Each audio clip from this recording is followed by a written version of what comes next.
Hello and welcome. My name is Jose and I'm a surf coach at 10 Toes. Today I would like to give you 4 tips on Heelside cutbacks. Firstly, aim high.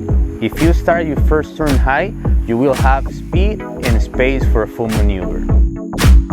Secondly, find the tail.